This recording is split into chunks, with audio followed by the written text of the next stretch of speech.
So, back for another VGC guide, and this time we are looking at Forretress. It's got body press, finally. It didn't get body press in the previous generation. And it does, and it's got great defense. So it can actually really well make use of the body press iron defense combo. Because its filler move also patches your special defense. You should definitely run Struggle Bug as your filler move to be able to hit ghosts and all that as well. Because then you patch up your special defenses. Which is not terrible if you invest completely in special defense. This is entirely reasonable bulk. And the typing is very good. You're only weak to fire, so Terra Water, obviously. So yeah, this is a perfectly viable body press iron defense Pokemon. Are you going to use it over Garganical and all the other ones as well?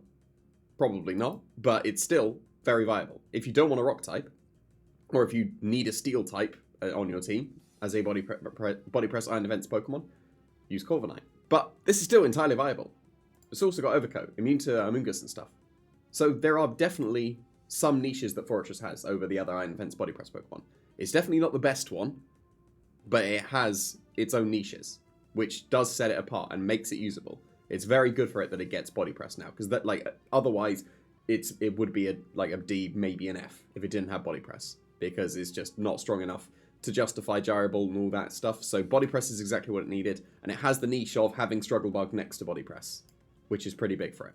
So yeah, it has to rely on leftovers. It's a shame it doesn't have recovery itself, but leftovers, as we've seen in previous generations on Registeel and all that, that's enough. That can be enough.